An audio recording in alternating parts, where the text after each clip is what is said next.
Can we talk about conflict avoidance? So, I would probably view myself as someone growing up who wanted to avoid conflict.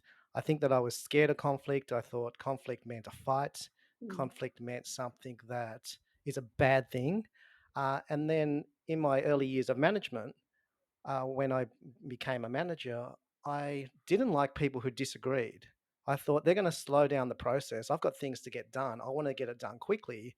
Your disagreement, your challenge is an obstacle. It's slowing me down. I've got so much to do. I don't want this conflict. You are not a good member to be around. Uh, can you teach me about conflict avoidance? Okay, so one of the big things about the reason why we might not want to avoid conflict is back to this idea of it being an opportunity. And I think, the joy of disagreement is that if we've got a bit of capacity, if we know how to do it, then it's very potentially very creative. If when you get Mm, people into a position where they understand what each other's needing and they brainstorm ideas on ways things could be different going forward.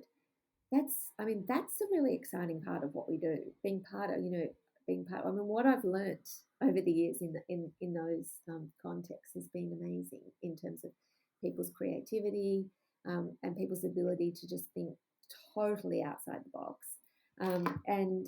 And so all of a sudden you feel this energy and this sort of shift out of the stuckness and the thing that they were running away from or that they didn't have time for, Mark, to say to you, to like, wow, it's a lot of it is about comfort and lack of fear, and everybody has that. yeah, It's like learning to ride a bike. If yeah.